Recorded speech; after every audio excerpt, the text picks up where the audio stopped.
ዛሬ ደግሞ ያው የበዓል ማግስት ነው ወይም ደግሞ የበዓል ሰሞን ያለ ነው እንዲሁም ደግሞ የሰርግ ሰሞን ነውና ብቻዬን አይደለሁም ዛሬ እዚህ ስቱዲዮ ድረስ እንግዲህ ለብዙ ጊዜያት ሰርጎችን ሲድር የቆየው እንዲሁም ደግሞ በብዙ ታዋቂ ክለቦች ውስጥ በማጫወት የሚታወቀው ዲጄ ኤቢ እዚህ ስቱዲዮ ድረስ ጋብዣዋለሁ። ዲጄ ኤቢ እንኳን ደህና መጣ።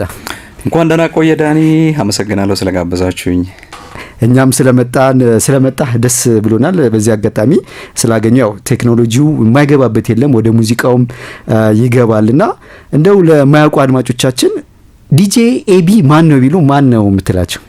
እሺ ሰላም አራዳ ኤፍኤም 98.1 አዲስ 95.1 98 ላይ ነበርኩበት አፍ ላይ ከርመ ከይቅርታ ጋር አድማጮች እንዴት ናችሁ? ዲጄ ኤቢ ይባላለሁ በሙሉ ስሜ እድገት በትረ ማርያም፣ ያው በስቴጅ ስሜ ነው በጣም ብዙ ሰው የሚያውቀኝ። ሶሻል ሚዲያ ላይ የዲጄ ስራ ላይ ከ18 ዓመት በላይ እንግዲህ ቆይቻለሁ። የተለያዩ ክለቦች፣ ላውንጆች፣ ባሮች፣ አሁን ደግሞ በደንብ የሰርግ ስራን ስፔሻላይዝ አድርገን የሰርግ ስራን በተለየ ሁኔታ እየሰራ እንገኛለን። ሰላም እንዴት ናችሁ? ዲጄ ኤቢ ነኝ በሚለው ድምጼ እንግዲህ ሶሻል ሚዲያ ላይ ያውቁኛል። እንግዲህ አድማጮቻችን ዛሬ ከዳኒ ጋር አዲስ ቃና ላይ እስከ 12 ሰዓት ድረስ አብረን እንቆያለን ማለት ነው። በጣም ቅድም ያው የተሳሳትኩ በፊት ሬዲዮ ላይ ሰራ ነበር ኢትዮቶን በሚለው ኤግዛክትሊ አፌ ላይ ቀርቷል። እሱ ነው ወደዚህ ወሰደ። አዎ በጣም ደስ ይላል። በአጋጣሚ እንግዲህ ያው አነሳው አንተም ዲጄነት ግን እንዴት ጀመርክ? ዲጄነት ልክ እንደ ሁሉም ዲጄዎች ሙዚቃ ከመስማት ነው አክቹሊ እኛ ጋር የሚጀመረው። ያ በልጅነቴ ትምህርት ቤት ሆኜ ሙዚቃ ወድ ነበር፣ ሙዚቃ ሰማ ነበረ። ሙዚቃ መሰማበት አጋጣሚ ከፍ እያለ መጣና እንደ አጋጣሚ አባቴ ሬስቶራንት ነበረው፣ እዛ ውስጥ የሚያጫውቱ ዲጄዎች ነበሩ። በሆነ አጋጣሚ ስትሄድ በእነሱ ስራ ኢምፕረስድ ትሆናለህ። ሙዚቃ የሚሰማ ሰው ሙዚቃ የሚወድ ሰው እንደዚህ አይነት ነገሮች ሲያጫውቱ ለአንተ ልጅ ያለ በጣም ብርቅ ነገር ነበርና ሰው የመጀመሪያ ኢምፕሬሽኔ እሱ ነው። ስለዚህ ዲጄ መሆን አለብኝ የሚለው ነገር የዛኔ መጣ። አንዳንድ ጊዜ የሄድኩኝ ከነሱ ጋር ሲዲዎችን መጻፍ ምናምን እንደሱ ተጀመረ። እንደውም የዛኔ ካሴትም ነበረ መሰለኝ፣ ካሴትም ሲዲም ነበረ የሚያጫውቱት እነሱ። ከዛ በኋላ እኔ ዲጄ ሲሆን የጓደኞቼን ትንሽ ልደቶች እያጫወትኩኝ ለጓደኞቼ ሙዚቃዎችን እየመረጥኩኝ ፕሌሊስት እየሰራው ሳታስበው በቃ ያው ከፍ እያለ እንግዲህ እዚህ ደርሰናል። በጣም ደስ ይላል። በምንድን ነው የጀመርከው? አሁን ኢትዮጵያ ውስጥ ለምሳሌ በካሴት የጀመሩ አሉ፣ ከዛ በፊት በሸክላ አሉ፣ ከዛ ደግሞ የሲዲ ዲጂዎች ነበሩ፣ ከዛ ደግሞ የላፕቶፕ ያለ መጥቷልና አንተ ስትጀምር የነበሩት ቴክኖሎጂዎች ከየት ወዴት ነው የመጡት? እንደው በዚሁ እናንሳቸው ብዬ ነው። አክቹሊ እኔ ሲጀምር ሲዲ ነበረ። ሲዲ መጀመሪያ አካባቢ በቃ ሲዲዎች እንደወጡ አካባቢ እዚህ መስጊድ አካባቢ እነ ዲጄ ፋሱ ኮሌክሽኖችን እየሰሩ የሚሸጡበት ጊዜ በጣም ሲዲ አዲስ ቴክኖሎጂ ብርቅ ነገርም ነበረ። ስለዚህ ዲጄን ስጀምር በሲዲ ነበረ። እኛ ስናጫውት ማዮታ የሚባል ዲቪዲ ነበረ። ሁለት ማዮታ ታደርግና አንዱ ማዮታ ባንድ ቻናል፣ አንዱ ማዮታ ባንድ ቻናል፣ ሁለት ሲዲ ትከታለ ዘፈኖች እንዳይቆራረጡብህ። አንዳንድ ጊዜ ደግሞ አንዱ ማዮታ ከኮሌክሽን ሰርተ ኔክስት እያልክም ታጫውት ነበርና አጀማመራችን ከዛ ነው። ከዛ በኋላ የዲጄ ፕሌየሮች መጡ፣ ትንንሽ የዲጄ ፕሌየሮች እነሱ ከፍ እያሉ ከዛ ወደ ላፕቶፕ እያልን ደግሞ አሁን ወደ ሶፍትዌር ቴክኖሎጂ ደግሞ ከፍ ብለናል ማለት ነው። በጣም ደስ ይላል። እንደው የቴት ክለቦች አጫወትክ? በዚህ አጋጣሚ እናንሳቸው። ማይኩ ግን እንዳይረገ ጠጋብተ። እሺ ለአድማጮቻችን ክለብ ስራ መጀመሪያ ሲጀምር የጀመርኩት ልደታ ኒያላ የሚባል አሁንም አክቹሊ ስሙን ቀይሯል። ስለዚህ የላይቭ ባንድ የነበረበት የምሽት ክለብ ነው። ዲጄ እስከ 5 ሰዓት ድረስ ያጫውት ነበር። ከ5 ሰዓት እስከ ንጋት ደግሞ የባንድ ስራ ነበረ። ስለዚህ ለመጀመሪያ ጊዜ ያው ዲጄ ሲሆን ቤት አልተፈቀደልኝም፣ ተደብቄ ነው የጀመርኩት የማታ ስራ። እንዳጋጣሚ የጀመርኩት ኒያላ ይሰራ የነበረ አንድ ጓደኛችን ዲጄ ነበረ፣ ነፍሱን ይማር አሁን በህይወት የለም፣ ዲጄ አቢ ይባላልና እሱ በሆነ አጋጣሚ እኔ በቃ በጣም ዘፈን ወድ ስለነበረ እንዳልኩ አባቴ ሬስቶራንት ስመጣ ልደታ አካባቢ እሱ በቃ ዘፈን እንደምወድ ስለሚያውቅ ኮሌክሽን ስራልኝ ላይ ነበር። አትሊስት ምረጥልኝ ኮሌክሽኖችን ዘፈኖችን ምረጥልኝና እኔ ሲዲዎችን በርን አስደርጋለሁ ላይ ነበር። ስለዚህ የዘፈን ምርጫዬን በደንብ ይወደው ስለነበረ እሱ በሆነ አጋጣሚ ክለቡን ለአንድ ለሳምንት ሊቭ አረገና እኔ እንዲሸፍንለት ፈለገ። በቃ ከሱ ሌላ ማንም መሸፈን የለበትም ተባለ። እኔ እንደው ትንሽ ልጅ ነኝ ምናምን ወጣው፣ ግን በጣም ሰው ወደደው ስራዬን። ግን እየተደበቅኩ ነበር የምሰራው። ስለዚህ ኒያላ ሰራሁኝ። ከዛ በኋላ እየተባለ ናዝሬት ፔንሲዮን የሚባል ቤት ኤንፒ ነው ኤንፒ ሰራሁኝ። ከዛ ኮተን የሚባል ኮተን ጊዮንስ ነው አይደለም? ነው ጊዮንስ አይደለም። ጊዮንስ አልሰራሁም። ጊዮን ኮተን ፓርቲ የሚዘጋጅበት ነው። የኛ ሲኒየር ዲጄዎች እነሱንም አሁን ዲጄ ሸሪን ዲጄ ፒንክ በጣም ልጅ ሆነን 1-2-3 ጊዜ ሄጃለሁ።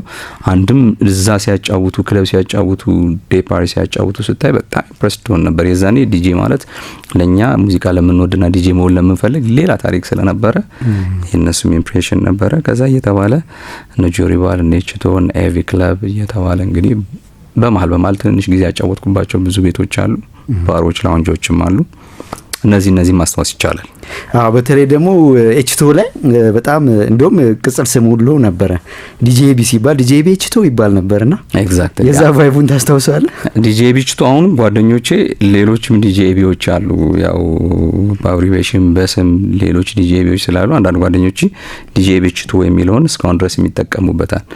ዲጄቢ በቃ ኤችቶ እውነቱን ለመናገር ፕሮፌሽናሊ እኔን የክለብ ዲጄ ያደረገኝ ከብዙ ሰው ጋር በሙዚቃ ያስተዋወቀኝ ኤችቶ ነው። ረጅም ጊዜ ሰርቻለሁ።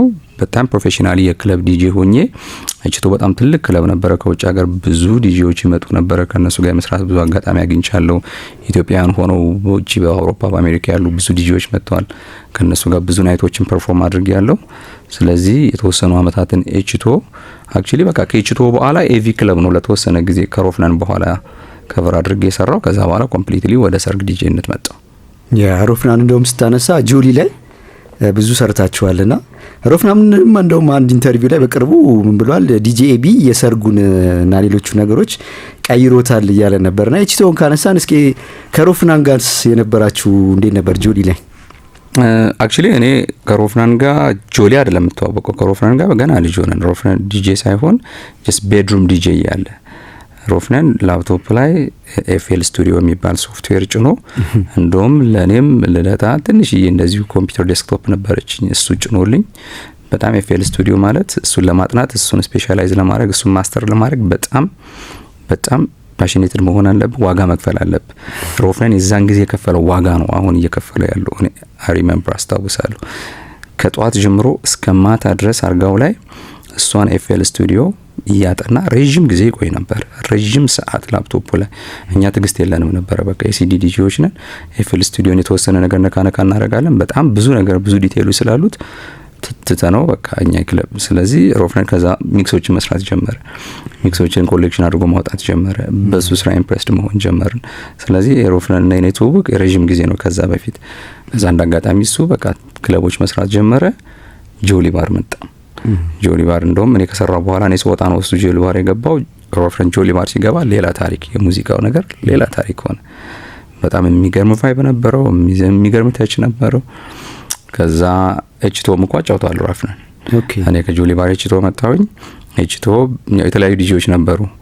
በሳምንት እኔ የተወሰነ ቀን እገባለሁ። ፕራይም ታይሙን ሮፍናን የሚገባበት ቀን ነበረ። እንደ ገስትም ዲጄ የተወሰነ ጊዜ በቋሚነትም ሰርቷል። ስለዚህ ከሮፍናን ጋር በዚህ አጋጣሚ ነው የምንተዋወቀው። ግን ደግሞ የጆሊ ባር ትዝታ የተለየ ነው። ጆሊ ባር በጣም የሚገራርሙ ከስተመሮች፣ ክሊየንቶች፣ በቃ ሃይ ክላስ የሚባል ሰው የሚመጣበት ሙዚቃ በጣም የሚያውቅ የሚወድ በሙዚቃ የምትፈተንበትን ቤት ነበረ። ጆሊ ባርን በዛ ደግሞ በጣም ወደዋለሁ። በጣም ደግሞ ወደ ኤችቶም ወደ ሌሎችም ክለቦች በደንብ ፕሮፌሽናል ሆኜ እንድመጣ አስተዋጽኦ አድርጎልኛል። በዚህ አጋጣሚ ጆሊ ባር በጣም ደስ ይላል። እንግዲህ ከክለባት እንግዲህ ወደ ኤችቶ እስከ ጆሊ ደረስንና ግን ምንድነው አሁን ለምሳሌ ዲጂዎችን ለየት የሚያረጋቸው የሚባል ለምሳሌ የተመረጡ ዲጂዎች ነበሩ እነዚህ ትልልቅ ክለቦች ላይ የሚያጫውቱትና ምንድነው የተለየ የሚያረጋቸው? እኛን ሀገር ዲጂን የተለየ የሚያደርገው አሁን በሌላው ዓለም ላይ ማስተር ታደርጋለህ። ልክ እንደ ሌላው ትምህርት የዲጂ ክላሶች አሉ፣ የዲጂ ትምህርት ቤቶች አሉ፣ ኦንላይን ክላሶች አሉ። ስለዚህ በተማርከው ማስተር ባደረከው ቁጥር ምናልባት የምትሰጠው ነገር ይለያያል። በምትሰጠው ነገር ኢቫሉዌት ትደረጋለህ። እኛ ሀገር አንደኛ ጊዜ መስጠት በቃ ማለት የክለብ ዲጄ ኮንክ ለክለብ ዘፈኖች፣ ለክለብ ሚክሶች፣ ለክለብ ስራዎች ኦዲየንሶች ምን ይፈልጋሉ ለሚለው ነገር በደንብ ዘፈኖችን ላይ ሪሰርች ማድረግ፣ ፕሌሊስቶችን በጣም ሪች ማድረግ፣ ዘፈኖችን በራስ ተች ሚክስ ማድረግ። ስለዚህ ስትመጣ ቤድሩም ዲጄዎች ፕሮዲሰሮች አሉ። እነሱ ደግሞ የተለያዩ ሶፍትዌሮችን እየጫኑ እነሱ ሶፍትዌሮች ላይ አሁን ላይክ ሮፍናን እንዳልኩ ስፔሻላይዝ አደረጉ። ዘፈኖችን ሚክስ ማድረግ ጀመሩ። እኛ ጋር ሚክስ ላይክ እነ ዲጄ ሴም አሁን ለምሳሌ በፊት እነ ሆሴ ባሳ ሚክስ የተደረጉ ጊዜ በነ ሪሃና ፖን ሪፕሌይ አይረሳኝም። የነሱ አዲስ ነገር ነበረ። ከዛ እነ ሮፍናን መጡ፣ ሌሎችም ብዙ ዲጄዎች ተከተሉ። አሁን ላይ ላይክ በቃ ኤአይ የሚባለው ላይ ደረስን አይደለ? ስለዚህ በያዝከው ነገር በደንብ ስፔሻላይዝ ማድረግ፣ ጊዜ መስጠት፣ ከዛ ቴክኒካል የሆኑ ነገሮችና የኢኩፕመንት አጠቃቀሞች ላይ ማስተር ማድረግ። እሱም ኦንላይን የተወሰኑ ነገሮችን ታያለ። ፕራክቲስ የምታደርገው ጊዜ ረጅም ከሆነ አሁን ክለብ ላይ ስክራችንግ ቴክኒክ ላይ፣ የሚክሰር አጠቃቀም ላይ፣ ሶፍትዌር አጠቃቀም ላይ በጣም ብሪች የሆኑ በጣም ጎበዝ የሆኑ ልጆች አሉ። ስለዚህ በዚህ ነገር ጊዜ በመስጠት ለነገር ለስራ ስፔሻላይዝ ለማድረግ በምትሰጠው ቫልዩ አንተ ትለያለህ ብዬ አስባለሁ። እና ዲጄን በዛ ልንለየው እንችላለን። በጣም ደስ ይላል። እንደው በዚሁ እናንሳው ብዬ ነው። አሁን ቅድም ስትጀምር ከሲዲ ነው የጀመርኩት አልከኝ።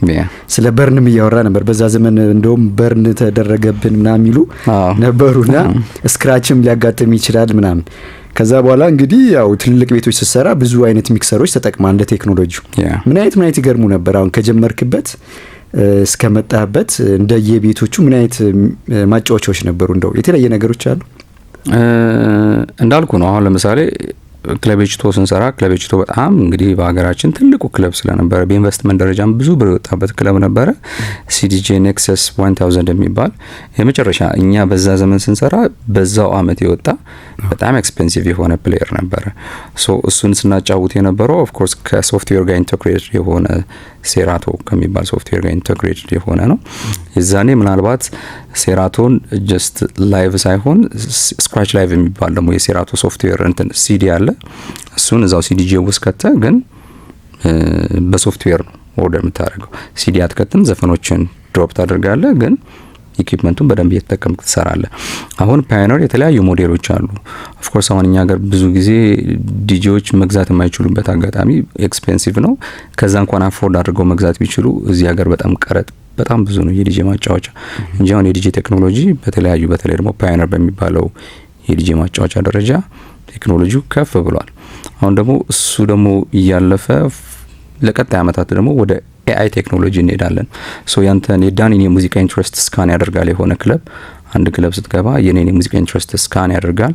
ስለዚህ የኦዲየንሶቹን ኢንትረስት እንዳለ ስካን ያደርግና አንተ ስትገባ አንተን ስካን ያደርጋል። ያንተን የሙዚቃ ፍላጎት ያውቃል፣ የኔን የሙዚቃ ፍላጎት፣ የሁሉንም የሙዚቃ ኦዲየንስ። ከዛ በኋላ ወደፊት ዲጄም ሊቀር የሚችልበት ፕሮባቢሊቲ ያለ አሁን ኤአይ መጥቷልና እንደዛም እንደርሳለን። ሶ ብቻ በዲጄ ማጫወቻ ቴክኖሎጂ ፓዮኒር የሚባለው የተለያዩ ሞዴሎች አሉት። እሱ ነው አሁንም ሊድ እያደረገ ያለው ኢንተርናሽናል ገበያውን። በጣም ደስ ይላል። ያው እንደው ለአድማጮቻችንም እናስተዋውቅህ ብዬ ነው ወደኋላ እንጂ አሁን ላይ በጣም የምትታወቀው በሰርግ ነው። ዲጄ ኤቢ ሲባል ያው ሰርግ ላይ ይታወቃል። ብዙ ስራዎችንም ሰርተሃል፣ ብዙ እንግዶችንም ወይም ደግሞ ሙሽሮችን ድረሃል።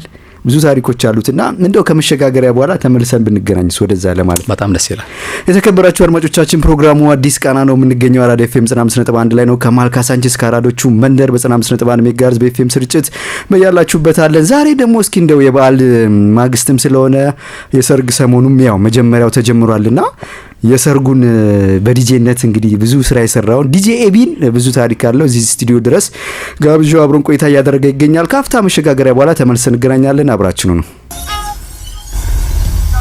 ተመልሰን መጣን። የተከበራችሁ አድማጮቻችን ያው ዲጄ ኤቢ ቀጥታ እንግዲህ ስቱዲዮ ስላስገባው ትንሽ እንደው አየርም ይውሰድ ብዬ ነው በመሀል ጥያቄዎች ያበዛውብና ኤቢ ስለመጣ በዚህ አጋጣሚ በድጋሚ አመሰግናለሁ። በድጋሚ የተከበራችሁ አድማጮቻችን እዚህ ስቱዲዮ ድረስ የጋበዝኩት ዲጄ ኤቢ ነው። ወደ ሰርግ ዲጄነት እንዴት ገባ? ከክለብ ዓለም መቼም የሰርግ ዓለም የተለየ ነው አይደል? ከክለብ ዓለም የሰርግ ዓለም የተለየ ነው። አክቹሊ ክለብ ሆኜ ነው የሰርግ ስራን የጀመርኩት። ሶ የሰርግ ስራ እውነቱን ለመናገር ያው እኔ ክለብ ባሮች እንዳልኩ እየሰራው ከኔ በፊት ኦፊሻሊ በርግጥ ኦፊሻሊ ይሄ ሰርጉን በዲጄ የሚባለው ነገር ታፔላ ተለጥፎ ከመሰራቱ በፊት ዲጄ ሆነ የዛኔ ትንንሽ ኢቨንቶች እንዳልኩ የጓደኞቼን በርዝዴዎች፣ አንቨርሰሪዎች፣ የሆኑ ልደቶች እንደሱ አይነት ነገሮችን አከብር ሰራ ስለነበረ በሆነ አጋጣሚ 50 ሰዎች ምናምን የሚገኙባቸውን ትንንሽ ፕሮግራሞች የዘመድ ፕሮግራሞችን ማጫወት ጀመርኩኝ። ሶ ሰርጉን በዲጄ የሚለው ኮንሰፕት ይመጣል ብዬ ሳይሆን በቃ ሙዚቃዎችን መርጬ ቆንጆ የባህል ዘፈኖችን የሀገርኛ ዘፈኖችን እንደሱ እያጫወትኩኝ የተለያዩ ክትፎ ቤቶች የሚዘጋጁ ትንንሽ ፕሮግራሞችን ሰራ ነበር። እሱን እየሰራው እንዳጋጣሚ ትዝ ይለኛል እኔ እንደውም ዲጄ ዳኒ ኮምብሮስ ሜክሲኮ ጋር ሰርጎን በዲጄ ብሎ በትልቁ ፖስተር ለጠፈ። ከዛ ደግሞ እሱ ወንድም ደግሞ ሳሚ ልደታኛው ሰፈር ስለነበረ ሙዚቃ ቤት ነበረው እሱም ደግሞ እንደዚህ ሰርጎን በዲጄ ብሎ ዲጄ ሳሚ ለጠፈ። ሶ which means በቃ ዲጄ የሰርግ ዲጄም ስፔሻላይዝ አድርጎ መሆን ይቻላል የሚባለው ኮንሰፕት የዛኔ መጣ። እውነቱን ለመናገር የመጀመሪያ የሰርግ ዲጄ ኢምፕሬሽኖቼ እነሱ ናቸው። እነሱ ከመለጠፋቸው በፊት እንዳልኩ ሰርጎችን ሰርቻለሁ፣ ትንሽ ሰርጎችን ግን ኦፊሻሊ እንደዚህ ብሎ ለመስራት ግን መነሻ የነበሩት እነሱ ናቸው። ከዛ ወደ ቦሌ ስትመጣ ደግሞ ዲጄ አሮን ሰርጎን በዲጄ ከዛ ሜክሲኮ ጋር ትዝ ይለኛል ዲጄ ዮናታንም እንደዛ ለጠፈ። ከዛ በኋላ ዋይ ኖት እኔም ከልደታ ወደ ቦሌ መጣውና ከአንድ ጓደኛዬ ጋር ትንሽ የጓሮ ቢሮ ተከራይቼ እኔ ለሰርጋችን ዲጄ ኤቢ ብዬ ለጠፍኩኝና በዛው በቃ የሰርግ ዲጄ ሰው አዲስ ነገር ስለነበረ ማርኬቱ ጥሩ ነበር። ለኛ ደግሞ መስራቱ በጣም ትልቅ ነገር ስለነበረ አንዳንድ ጊዜ ፎር ፍሪ በቃ የስፒከር ዋጋ ብቻ የኪራይ ተሸፍኖልክ ትሰራለህ፣ ምናልባት የታክሲ ከተረፈ። ምክንያቱም ክለብ ቦር የሚከፈልህን 500 ብር 600 ብር ምናልባት 1000 ብር ሊሆን ይችላል ማክሲመም። እሱን ትጠይቃለህ 100 ብር 200 300 ታተርፋለህ ወይ 500 ብር እንደዛ እያልን ግን ከፍ ያለ ቢዚ ዮንኩ መጣው። ሰርግ ተጫውታለህ፣ ለሊት ሚድናይት ላይ ክለብ ትገባለህ። ከዛ ኔክስት ዴይ ደግሞ ሌላ አክቲቪቲዎች ይኖሩሃል። ስለዚህ የክለቡን ካላቆምክ ሰክሰስፉል መሆናችን ነው ወይ ደግሞ በጣም ጊዜ ላይ ኖረ ነው የሚል ሳቢ ላይ ስመጣ በቃ ቢሮ በሰፊው ከፈትኩኝና የሰርጉን ብቻ ያስኩኝ። ያው እንግዲህ አሁን ያለንበት ላይ ያለን ማለት ነው። ደስ ይላል። ስንት አመት ሰራ ሰርግ? ስንት ዲጄ ከጀመርኩኝ እንዳልኩ ሚሊኒየም አካባቢ ነው የጀመርኩት። ከዛ በፊት ያው በራሴ ትንንሽ ፕሮግራሞችን ሰራ ነበረ። ግን ዲጄ ውጪ ከጀመርኩኝ 18 አመት ሆኖኛል። ሰርግም ከ12 አመት ወይ 14 አመት ዋው ከጀመርኩኝ ረጅም ጊዜ። ደስ ይላል። እና ማን ታዋቂ ሰዎች እንዳርክ እስኪ? ከባድ ጥያቄ ማለት አላስታውሰውም። የቅርቦቹ ራሱ አነጋጋሪ ነበሩ አሉ። አዎ የቅርቦቹ አሁን ለምሳሌ ያው በጣም ቅርቡ ላስት ሲዝን ላይ የሰራ ነው የፍናን አሁን በጣም አነጋጋሪ ነበረ።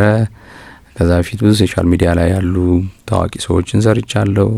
ታደለ ሮባ ሲያገባ 2 ቦታ መርካቶ ፕሮግራም ነበር፣ ኢንተርኮንቲኔንታል ፕሮግራም ነበር። ትዝ ካለ ሰርጉ የመርካቶ ፕሮግራም በጣም በቃ አቧራው ጨሰ የሚባለው ነገር ሪሊ ያየህበት ሰርግ ካልኩኝ የታደለ ሮባ በቃ ኦዲየንሶቹ ፋኖቹ የመርካቶ ልጆች እሱን ሰርግ ቻርቻለው ትዝ ይለኛል።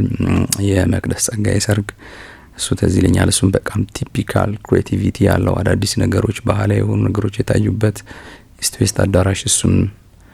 ከዛ በኋላ ሌላ በጣም ብዙ አርቲስቶች ደግሞ የተገኙበት የረዳት ፕሮፌሰር ተስፋዬ እሸቱ ሰርግ አዲስ ዩኒቨርሲቲ በጣም በቃ ኦልሞስት የሁሉም አርቲስቶች ሌክቸረር አስተማሪ ነው። እኔ እንኳን አላውቀውም እንግዲህ የዛን ቀን ያወቅኩትና የሱ ሰርግም በጣም ማረሳው በጣም ብዙ አርቲስቶች የተገኙበት ሰርግ ነው። ብዙ ሰርጎችን ሰርቻለሁ። ያው ምናልባት አሁን ትንሽ ድንገት ላናስታውሰው እችላለሁ። በመሀል እንግዲህ በጣም ጥሩ። እስኪ ከአፍታ ሙዚቃ በኋላ ተመልሰን እንገናኛለን። የተከበራችሁ አድማጮቻችን ፕሮግራሙ አዲስ ቃና ነው። ተመልሰን መጣን። የተከበራችሁ አድማጮቻችን ፕሮግራሙ አዲስ ቃና ነው። ዕለቱ ማክሰኞ የሰኞ ማግስት ነው። የሰኞ ማግስት ብቻ ሳይሆን የበዓል ሰሞን ላይ ነው ያለ ነው። በዛ ምክንያት እንግዲህ ቴክኖሎጂና ሙዚቃን እንዲሁም ደግሞ የሰርግ ሰሞኑም ስለሆነ አገናኝተን ቀለል አድርገን ሀሳብ እንደመጫሪያ ያህል በሙዚቃ እያዋዛን እየተቀባበልን እንገኛለን። እዚህ ስቱዲዮ ድረስ ደግሞ ያው በሰርግ በጣም የሚታወቀው ረጅም አመት ብዙዎችን የዳራው እንዲሁም ደግሞ ከዛ በፊትም ክለቦች ላይ የሰራውና ሙዚቃውን በደንብ የሚያውቀው ዲጄ ኤቢ እዚህ ስቱዲዮ ድረስ እንግዲህ ተገኝቷል። ስራ ነበረው ወይዘው እኛን አክብሮ ነው ያመጣው። በዚህ አጋጣሚ በድጋሚ ላመሰግን እፈልጋለሁ። አይ ምስጋና እኔ ነው። በጣም አመሰግናለሁ ስለጋበዛችሁኝ። እንግዲህ የአዲስ ቃና አድማጮችም ዘና ያላችሁ እንደሆነ ተስፋ አደርጋለሁ። ታንክ ዩ ዳኒ በድጋሚ እኔም አመሰግናለሁ። ስለ ሰርግ ያነሳሳን ነበርና ሰርግ ያው እንዴት እንደጀመርክ ምናምን ያወራን ነበር። አንድ ሰሞን ደግሞ አወዛጋቢ ጉዳይ ተከስቶ ነበር። ሰርግ በዲጄ ከተጀመረ በኋላ ሙዚቀኞቹ እንዴ ስራችን ምናምን ሲሉ ነበረ። በኋላ ላይ ደግሞ አሁን ላይ ደግሞ የሚታየው ሰርጎች ላይ ባንድም አለ ዲጄም አለ ተዋህዳችሁም ትሰራላችሁና ትራንዚሽኑ እንዴት ታያለ? ትራንዚሽኑ እንዳልኩ የሆነ ጊዜ በቃ የሰርግ ዲጄ መጣና በቃ ከተማውን ሁላ የሰርግ ዲጄ ተቆጣጠረው። ሰርጎን በዲጄ የሚባለው ነገር ከተማው ላይ በጣም ታወቀ። ኦፍኮርስ የዘፋኞች የላይቭ ስራ ላይ እውነቱን ለመናገር ተጽዕኖ አድርጎ ነበር። ሰው አንድም ኢኮኖሚካሊ ባንዶች ሲመጡ ብዙ ናቸው፣ ባንድ ሜምበሩ ብዙ ነው፣ ዘፋኞች ብዙ ናቸው። ስለዚህ እንደ ባንድ የሚከፍለው ኮስት በጣም ብዙ ነው። ለዲጄ የሚከፍለው ኮስት ደግሞ በጣም ከዛ ጋር ሲገናኝ በጣም ትንሽ ስለነበረ ሰው ከኮስትም አንጻር ብሎ ወደ ዲጄው መጣ። ከዛ ከኢትዮጵያ ሙዚቀኞች ማህበር ከቅጂ መብት ተዛማች ጉዳዮች በጣም ትንቅ ኢሹ ተነሳ። ዘፈናችንን እያጫወቱ የኛ ስራ ኮምፕሊትሊ ቆሟል ተብሎ በቃ እዚያ ያሉ ፕሬዚዳንቱ፣ ምክትል ፕሬዚዳንቱ፣ በጣም ታዋቂ አርቲስቶች ክሌም አደረጉና በቃ ሬዲዮ ላይ ሁላ ገብተን ዲቤት እስከማድረግ ድረስ በህግ እስኪታይ ድረስ ደረሰ። እኛም እንዳጋጣሚ የኢትዮጵያ ዲጄዎች ማህበር ተቋቁሞ ስለነበረ ዲቤት ስናደርግ ዲፌንስ ስናደርግ የነበረው እንደ ማህበር ነበረ። ስለዚህ በቃ ዲጄዎች መጥተው የእኛን ዘፈን እያጫወቱ የእኛን ስራ ኮምፕሊትሊ ቆመ። ስለዚህ የእኛን ዘፈን ማጫወት የለባቸውም የሚል ነበር ሀሳቡ። ዲጄ ደግሞ በየትኛውም ዓለም ላይ የሚያጫውተው የዘፋኞችን ስራ ነው። በሌላውም ዓለም የዘፋኞችን ስራ ሲያጫውት ዝም ብሎ ማጫወት የለበትም። የሆነ ፕላትፎርም ተዘጋጅቶ የሮያልቲ ህግ ካለ ለሚገባው ዘፋኝ ለሚገባው የግጥም የዜማ ደራሲ አቀናባሪ በፕላትፎርሙ ላይ ትከፍላለ። ስለዚህ ያ ፕላትፎርም ባልተዘጋጀበት ሁኔታ ዝም ብሎ ዲጄ ብቻ ሙዚቃ ያጫውት የሚባለው ትክክል አይደለም የሚል ነበር የኛ እንደ ማህበርም እንደ ግልም ምላሽ የነበረው። ከዛ ግን የኢትዮጵያ ዲጄዎች ማህበር እኔ ዛኔ ዋና ጸሐፊም ነበርኩኝ። ስለዚህ እውነት ነው ስናስበው ዘፋኞች ስራቸውን ከዛ በኋላ ደግሞ ኦሪጂናል ሲዲዎችን ማበረታታት አለብን። የዛኔ ሲዲ ነበረ መሸጥ የነበረበት። ስለዚህ እያንዳንዱ የማህበሩ አባል የሆነ ዲጄ መታወቂያ እንዲወስድና የማህበሩ አባል እንዲሆን ከ50 በላይ የሆኑ ኦሪጂናል ሲዲዎችን ይዞ መጥቶ ቢሮ ውስጥ ማህተብ እናደርጋለን ለ50 ሲዲ። የሚቀጥለው ሰው የዛን ሰው ሲዲ ይዞ እንዳይመጣ ማለት ነው። ማህተብ ፊርማ ይደረጋል። ያ ሰው ኦፊሻሊ ሬጂስተርድ ነው። በቃ የትኛውን ቦታ ማጫወት እንዲችል መታወቂያ ተሰጠው እየተባለ ሄደ። በዛ መሀል ግን በቃ እየቀረ ይኸው አሁን ደግሞ እንደዚህ ዘፈን ምንም እኮ ኢቭን ምንም ላፕቶፕ ብቻ ወይ ደግሞ አሁን አይፓድ ብቻ ይዘህ ሄደህ እኮ ኦንላይን ማጫወት ትችላለህ። በጣም ሴሌክቲቭ ኮንክ ከየትኛው ኪ ፖይንት ከየትኛው ላይን መጀመር እንዳለብህ ዘፋኞችን በደንብ ካወቅ እኮ በስልክ ማጫወት የምችልበት ደረጃ ላይ ደርሰሃልና አሁን ጊዜው ደግሞ እንደዚህ መጣ። እንዳልከው ደግሞ ዘፋኝና ዲጄም ኮላብ አድርጎ ትልልቅ ሰርጎችን የሚሰራበት ጊዜ መጣና ያ ጊዜ ያስቅም ነበረ፣ እውነታም ነበረው። ያው ዶሚኔሽን ስለነበረው ነው። ግን አይገርምም? አሁን ለምሳሌ ያኔ 50 ኦሪጂናል ሲዲ ይባል ነበርና አሁን ባለንበት ዘመን ደግሞ ሲዲ ኦልሬዲ ቀርቷልና ሽግግሩ አይገርምም? ሽግግሩ በጣም ይገርማል። ከካሴት ወደ ሲዲ ኦፍ ኮርስ ከካሴት በፊት እንደተባለው ቅድም አንስተዋል ሸክላ ነበር አይደለ ቫይናል። ስለዚህ ምናልባት አንድ ሸክላ ላይ አንድ ዘፈን ሊኖር ይችላል። 50 ዘፈን የምታጫውት ከሆነ 50 ሸክላ ይዘህ ልትመጣ ትችላል። አንድ ያረክ በርግጥ አንድ ቫይናል ላይ ብዙ ትራኮችም ያሏቸው አሉ። ከዛ በኋላ ካሴትስ እያጠነጠንክ የሆነ ቦታ ላይ እየሰማ እያቆምክ እንደሱ ሲዲ ከዛ በርን እያረክ ከዛ ደግሞ የላፕቶፕ ቴክኖሎጂ የሶፍትዌር ቴክኖሎጂ መጣ። አሁን በቃ ኢዚሊ ኦንላይንም ዘፈኖች ማጫወት ከዛ ደግሞ አሁን የአይ ቴክኖሎጂ ቅድም እንዳነሳው ደግሞ ነገሩን ወደፊት ከዚህም በላይ በጣም ኢዚ ያደርገዋል። ምናልባት ኤአይ ተጠቃሚ የሆነ ሰው ወደፊት እኮ ሰርጎን በዲጄ ሊቀር የሚችልበትም ነገር ሊፈጠር ይችላል። ራሱ ፕሌሊስት ሴሌክት አድርጎ አንተ ስፒከርን ብቻ ተከራይተ ለዛ ሰርግ ለዛ ባህል ለዛ ቫይብ የሚስማማውን ነገር ፕሮቫይድ ሊያደርግ ይችላል። ስለዚህ ምናልባት አሁን አንድ ስቴፕ አንተም ቀድመ መገኘት ይኖርብሃል ብዬ አስባለሁ እንጂ በጣም ትክክል። ከዛ ውጪ እንደውም ቅርብ ጊዜ እያየ ከሆነ ያው እንደ ዲጄ በኤአይ የተሰሩ ሙዚቃዎች ዩቲዩብ ላይ ራሱ ከ5 ሚሊዮን ምናምን በላይ ተከታይ ያላቸው አሉ። ሰዎች ደግሞ የራሳቸውን ኢንተረስትም እየሰሩ በጣም ቫይራል እየወጡ ነውና መጪው ጊዜ በተለይ ለሙዚቀኞችም ለአቀናባሪዎችም ትንሽ ፈተን የሚያደርጋቸው ይመስላል። ምንም ጥርጥር የለውም። ስለዚህ አሁን ወደዛ መሸጋገር ነው ያለብህ። በአለም የሙዚቃ የቢልቦርድ ቻርት ላይ አሜሪካ ላይ አውሮፓ ላይ እኮ የሆነ ጊዜ በጣም ረዥም ቪው የነበረው አንደኛ ሁለተኛ ሶስተኛ የነበሩት የኤአይ ሙዚቃዎች ናቸው። በቃ ስለዚህ ክሬት ያደረገው ሰው ነው ባለቤትነቱ ያቀናባሪ የግጥም የዜማ የድርሰት የምናምን ሁሉንም ክሬት የሚወስደው ኤአይ ላይ ክሬት ያደረገው ሰው። ስለዚህ አሁን እኛም ሀገር እንግዲህ እንዳልከው እየመጣ ቪው በጣም እየተለመደ መጥቷል። በተለይ የበፊት ሳውንድ ያላቸውን አሁን ኤአይ። ስለዚህ ኤአይ ደግሞ አሁን ትንሽ አሁን የኢትዮጵያ ሙዚቃ ላይ እነዚህ ስላንጎችን አማርኛ ዘዬዎችን የመናገር ነገር ትንሽ ችግር አለ አይደለ? ስለዚህ አሁን እሱንም ይፈቱታል። ምክንያቱም በቃ የአማርኛ ዘይንም በደንብ እየለመዱ እየመጣ ስለሆነ ቴክኖሎጂው ያንንም ይፈታል። ከዛ በኋላ እንዳልከው ትልቅ ቻሌንጅ ነው ለዘፋኙም ለዲጄውም ለአቀናባሪውም። ስለዚህ አንድ ስቴፕ ቀድሞ መገኘት ነገ ኤአይ ቻሌንጅ እንደሆነ ማወቅ አሁን ለሁሉም ባለሙያ ያን ማሰብ ተገቢ ይመስለኛል። በጣም ጥሩ ነው። ወደ እንግዲህ አንተ አሁን ላይ በጣም የምትታወቀው በሰርግ ነውና እስኪ ምንድነው አሁን ለምሳሌ አንተን መተው አጫውትልን ቢባል ብዙ ቦታ ታጫውታል፣ ብዙ አይነት ኢንተረስት አለ። ምንድነው እስኪ ሂደቱ የተወሰነ እንደው ንገረን። ሂደቱ ማለት ለምሳሌ ሰዎች መተው ለምሳሌ የኔ ቤተሰቦች ይኖራሉ፣ ሌላ ሰው ደግሞ ይኖራል። ሰርግ የተለያየ ሰው ስታጫውት እንዴት ነው ኤሌመንቱን የምትመርጠው? የምታጫውትበት መንገድ የአንድ ሰው ከሌላ ሰው አይመሳሰልም ወይ? እንዴት ነው የተለየ የሚያደርገው? ለምሳሌ የሆነ ሰርግ ላይ ያገኙ ሰዎችም ሌላ ሰርግ ላይም ሊያገኙ ይችላሉና ያን የተለየ የምታደርገው እንዴት ነው ኤሌመንቱን የምታመጣው? እንዳልኩ ነው። ለምሳሌ ኢትዮጵያ በጣም መልቲካልቸር የሆነች ሀገር ነች። በጣም ብዙ ብሔር ብሔረሰቦች አሏት። ስለዚህ ለምሳሌ አንተ ስታገባ ሰርጉ የሚቃኘው በአንተ ቤተሰቦች ባህል ላይ፣ በባለቤት ቤተሰቦች ባህል ላይ ነው። ስለዚህ ምናልባት የተሻለ ድርሻ ኖሯቸው በብዛት የምናጫውታቸው ዘፈኖች ከሚመጣው የሰው ቁጥር አንጻር የእናንተ ካልቸር ላይ ፎከስ እናደርጋለን። ከዛ ግን ሁሉም ኢትዮጵያ ውስጥ ያሉ ሰርጎች በተቻለ መጠን ኢትዮጵያዊ ናቸው። በቃ ሜን የሚባሉ የሚወደዱ የሚታወቁ ካልቸሮችን እንደ ቅደም ተከተላቸውና ብዛታቸው ሚክስ እያደረግን እናጫውታለን። ሶ እዚህ ጋር የሚመጣው ሰው እዛ ጋር ለዛ ኦዲየንስ ለዛ ባህል ምን ያህል ፕሮቫይድ አድርገናል፣ ምን ያህል አስደስተናል፣ ኦዲየንሱ ምን ያህል ፓክ ነበረ፣ ምን ያህል በሰርጉ ተደስቷል፣ ተጠሪውስ የራሱን ነገር ምን ያህል ባለው ተዋረድ ተች አድርገህለታል የሚለውን ኦዲየንሱ ኢቫሉዌት ያደርጋል። ለዲጄ ትልቁ ነገር እንደውም ፕሮሞሽንን ሽጣ የምትወጣው እዛው መድረክ ላይ ነው። ጎበዝ ከሆንክ እዛው መድረክ ላይ ስምህ ማን ነው ዲጄው፣ በቃ በጣም ጎበዝ ነበረ፣ አሪፍ ነበረ፣ ሚክሶቹ፣ ፕሌሊስቶቹ፣ አመራረጡ፣ መድረክ አያያዙ የሚለውን ነገር እዛ ላለው ለ1000 ለ500 ለ50 ኦዲየንስ ሽጠ ትወጣለ። ሶ ለእንደዚህ አይነት ነገር ዝግጅት ያስፈልጋል። ሙሽሮቹ ባህላቸው ምንድነው? የቤተሰቦቹ ባህል ምንድነው? ፕሌሊስት ኢንትረስታቸው ምንድነው? እኔ ከሙሽሮች ጋር ቅድመ ዝግጅት አደርጋለሁ። ውጭ ያሉ ሙሽሮች ከሆኑ እኔን ካመረጡበት ቡክ ካደረጉበት ቀን ጀምሮ ቴሌግራም፣ ሶሻል ሚዲያ ግሩፕ ክሬት አድርገን ፕሌሊስት ኤክስቼንጅ እናደርጋለን። ሶ እነሱ ኢንትረስት መጀመሪያ ካወቅ ሚክስ አድርገ ቆራርጠ ታዘጋጃለህ። ከዛ በቃ ቀድመ ፕሌሊስትን አሬንጅ አድርገ በስማቸው ፎልደር ከፍተ የሰርጉ ቀን አንተም አብረ የደስታው ተካፋይ ሆነ። እኔ ስሰራ ብዙ ጊዜ ኢንጆይ ያደረኩ ነው የምሰራው። እሱ በራሱ አንድ የመድረክ አያያዝ ፕሮሞት የምታደርግበት መንገድ ነው። እንደዛ ነው። ስለዚህ ሁሉም ካልቸር ላይ ለካልቸሩ ተገቢውን ነገር ትሰጣለ። በቃ አሁን ከባድ የሚያደርገው ለምሳሌ ሁለት ሙሽሮች ሲጋቡ የሙሽራው እናት አባት የተለያየ ባህል፣ የሙሽሪት እናት አባት የተለያየ ባህል። ስለዚህ ሜይንሊ 4 ካልቸር አለ። 4ቱ ካልቸሮች የማይቀሩ ወይም ከሌላ ካልቸሮች የተሻለ ድርሻ ያላቸው ናቸው። ስለዚህ አንዳንድ ጊዜ ለእኛ ትልቅ ቻሌንጅ የሚሆነው የሆነውን ካልቸር ስታጫውት ይሄስ ካልቸር ይልሃል፣ ያንን ካልቸር ስታጫውት ይሄ አነሰ ይልሃል፣ ይሄን ስታጫውት ይሄ በዛ ይልሃል።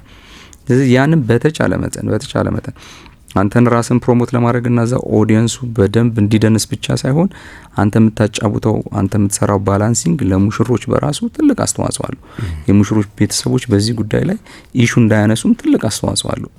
ሰው ቀላል ይመስለዋል ዝም ብሎ ዘፈን ማጫወት። ሄደ መልቲካልቸር የሆነ ላይ አንድ ዘፈን ብቻ ያስጨፍራል ብላ የሆነ ዘፈን ብትሰጠው ሊሆን አይችልም። ስለዚህ እንደሱ አይነት ቅድመ ስራዎች ለዲጄ በተለይ ለሰርግ ዲጄ ትልቅ አስተዋጽኦ አላቸው። እኔ ያው እንደዚህ ስለማደርግ አይ ቲንክ ያው በጣም ደስ ይላል። ዲጄ ኤቢ ሌላው አሁን የምናያቸው ዲኮሩ፣ መድረኩ፣ ላይት ሲስተሙ አንዳንዱ ወደ ኮንሰርትም የቀረበ ይመስላልና ያ በጣም ምንድነው እሱ ነገር? እስኪ እንዴት ነው የተለመደው? አሁን ላይ ምን ደርሷል? ከምን ወዴት ሄደ? እንዳልኩ ነው በቃ ሰርግ እየተለመደ ሲመጣ የሰርግ ዲጄ ሲበዛ ስቴጅ ኢፌክቶች መምጣት ጀመሩ። ስቴጅ ውጭ ሀገር የምታያቸው የፎግ ስፓርክ በብል ምናምን የሚባሉትን እኔ እንግዲህ በተቻለ መጠን የሆነ አዳዲስ ነገሮች ሲመጡ ባለኝ አቅም አዲስ ነገሮችን መድረኮች ላይ ለማምጣት በጣም ኢገር ነኝ። ስለዚህ ያ ነገር ሳይታሰብ ምንድነው የሰርጉን ነገር እንደውም ወደ ኢንዱስትሪ ለወጠው። እኔ የሆነ ሰው ልከተል እችላለሁ፣ ኦር እኔ የሆነ ነገር ሳደርግ ሌሎች ሊከተሉኝ ይችላሉ። ኮምፒቲሽኑ የሙሽራም ኢንትረስት አሁን ልክ ጎግል ላይ ሶሻል ሚዲያ ሲመጣ ውጭ ሀገር የሚያዩቸውን ሰርጎች እዚህ ማየት እንዲፈልጉ፣ ስለዚህ አቅም ካላቸው ትልልቅ መድረኮች እንዲገነቡላቸው፣ ትልልቅ ላይናሪ ሲስተሞች እንዲገጠሙላቸው፣ ፕሮፌሽናል ላይቲንግ ሲስተሞች ከላይት ማንጋ ስክሪን ቢልድ የምናደርግበት መድረክ አለ። የዲኮር ታሪክ ሌላ ታሪክ ሆኗል። ስለዚህ አቅም ካለ ውጭ ሀገር የምታየውን ነገር ይሰራልኝ ትላለ። ይሰራልኝ ባልኮ መጠን ወጪ ይወጣልሃል። ያን ወጪ አፎርድ የምታደርግ ከሆነ እኛ የጠየቀውን ነገር ፕሮቫይድ ማድረግ እንችላለን። እኛ ጋር እንኳን ባይኖር ሌላ ሲስተር ካምፓኒዎች፣ አከራይ ካምፓኒዎች ሌሎችም ስላሉ እንደዛ እያደረግ ማለት ነው። ሰርግ አሁን ኢንተርናሽናሊም አንድም እንደ ኮምፒቲሽን ሆኗል፣ ሁለተኛ ትሬንዱም ከፍ እያለ ሄደ፣ ቴክኖሎጂው ፍላጎቱ ከፍ እያለ ሄደ። ከዛ አሁን ላይ እንዳልኩ አብዛኛው ሰው እቃዎቹ እየተመሳሰሉ መጣ። ከዛ ኔክስት ደግሞ ምን ይጀመራል? ኦፍ ኮርስ በፊትም የነበረው ነው የዲጄ ፐርፎርማንስ፣ የዲጄ ክሬቲቪቲ። ዲጄ ምን አዲስ ነገር ይዞ መጥቷል? በቃ ሳውንድ ሲስተም፣ ላይት ሲስተም፣ የመድረክ ነገሮች ፐርፌክት ከሆኑና አብዛኛው ሰው ጋር ካለ ኢቫሉዌሽን ኔክስት ምን ይሆናል? ችሎታ ይሆናል ማለት ነው። ክሬቲቪቲ፣ አዲስ ነገር ምን ይዘህ መጥተሃል?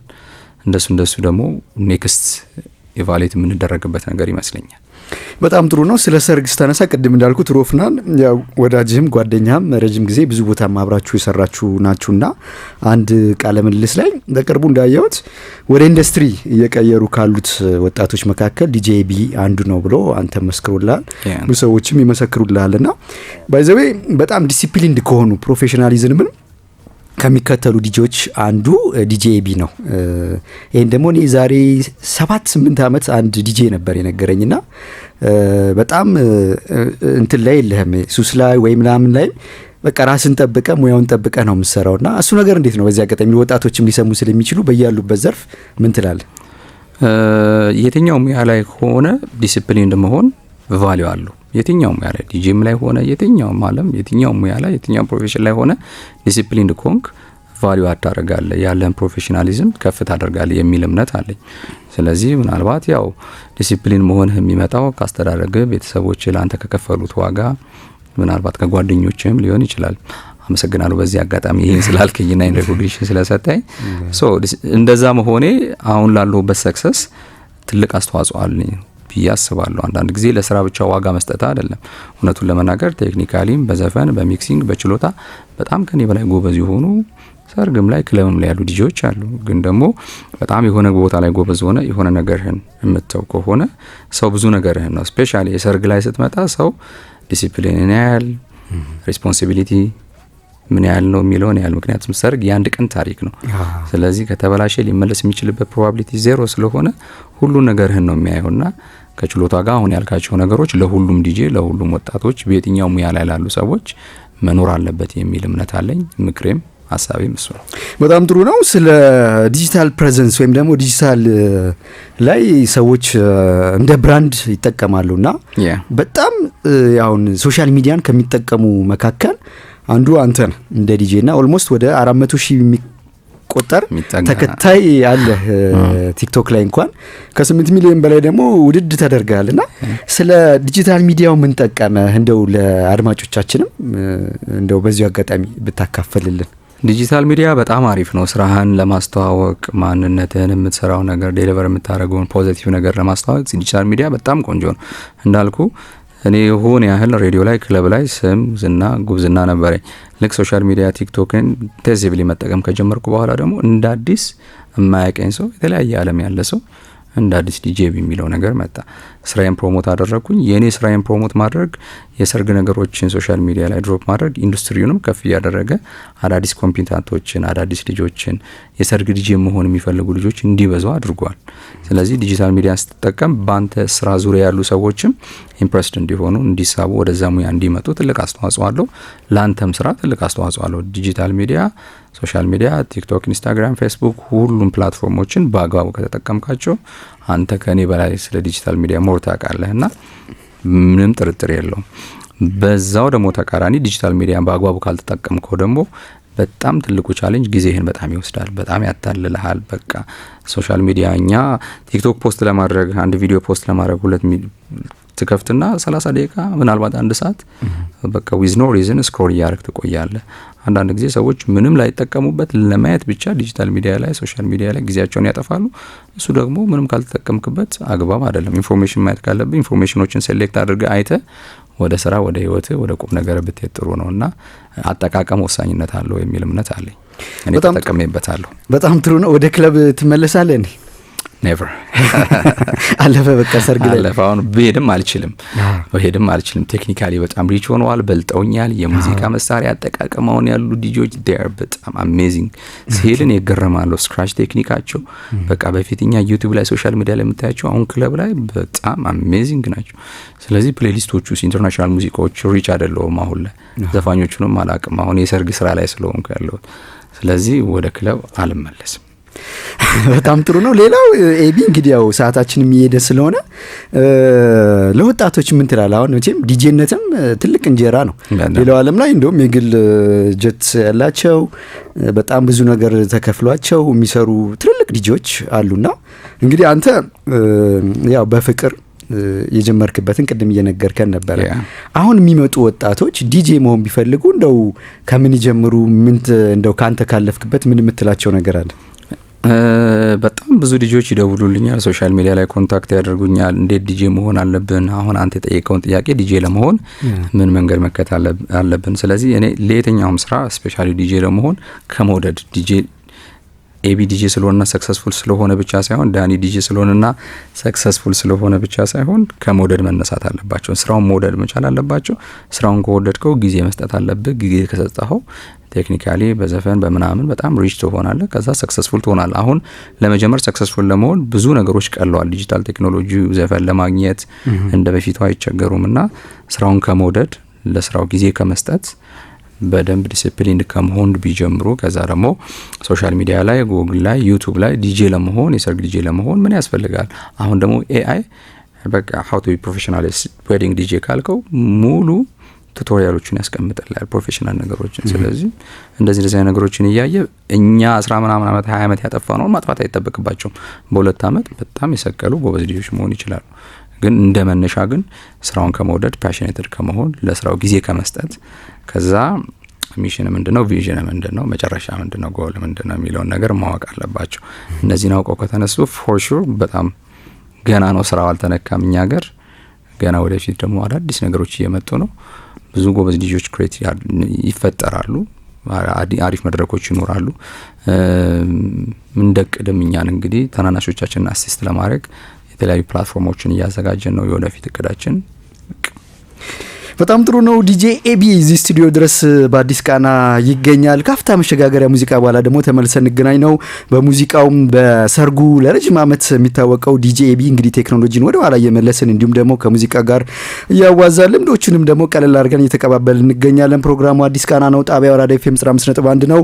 እስኪ ወዳጅን ጓደኛን ሮፍናንን ጥቂት አጫውተ ነው ተመልሰን እንገናኛለን። አብራችሁኑ ነው በደስታ ሙዚቃ እያዋዛን ዛሬ ደግሞ ያው ከበዓል ማግስት ከሰኞ ማግስት ስለሆነ ያለነው ሳምንቱ ሙሉ በዓል ነው። እንዲሁም ደግሞ የሰርግ ሰሞንም ስለሆነ ቴክኖሎጂ ሙዚቃን እንዲሁም ደግሞ ዲጄነትን እያዋዛን በሰርግ የምታውቁት ረጅም ዓመት ትልልቅ ክለቦች ላይ ያጫወተው ብዙ ስራዎች እየሰራ የሚገኘው ሰርግን ዲጄነትን ወደ ኢንዱስትሪ እየቀየረ ነው የተባለለትና በጣም ዲሲፕሊን እንዲሆነው ዲጄ ኤቢን እዚህ ስቱዲዮ ድረስ ጋብዘን ተጨዋወትን። እዚህ ስቱዲዮ ድረስ ስለመጣ በድጋሚ አመሰግናለሁ። የመጨረሻ የምታስተላልፈው መልእክት ካለ ኤቢ? አመሰግናለሁ ዳኒ ስለጋበዛችሁኝ በጣም ቴንኪዩ። አራዳ ኤፍኤም 95.1 አዲስ ቃና ዳኒ ስለጋበዛችሁኝ አድማጮችን በጣም ወዳችኋለሁ። ኔክስት ደግሞ ሚክሶችን ሰርተን መጠን በደንብ ፈታ የምንልበት ፕሮግራም ይኖረናል ብዬ ተስፋ አድርጋለሁ። በጣም አመሰግናለሁ። እኔም አመሰግናለሁ። እንግዲህ ኔክስት ደግሞ እንዳልከው ያው ላይቭ ደግሞ ዲጄ ኤቢ በደንብ ኢኩዊፕመንቶችን ይዘን መጠን አድማጮቻችንን አንድ ቀን በደንብ ፈታ አይ ፕሮሚስ ሌትስ ጌት ቱ ፓሪ እንላለን። የተከበራችሁ አድማጮቻችን አብራችሁ ለነበራችሁ በሙሉ እጅግ በጣም እናመሰግናለን። የአራዳ ኤፍኤም 95.1 ውለው የሚያመሹበት ቀሪ ፕሮግራሞች አብራችሁ ይዘልቃሉ። ፕሮግራሙን እየመራው ዳንኤል ሄኖክ ነበርኩ። በቴክኒኩ ከመስታወት ባሻገር ደግሞ ናትናኤል ሩዳና ቲያችን አብሮን ቆይታ አደረገ። በድጋሚ ዲጄ ኤቢን አመሰገንን። መልካም ማክሰኞ፣ መልካም በዓል ይሁንላችሁ።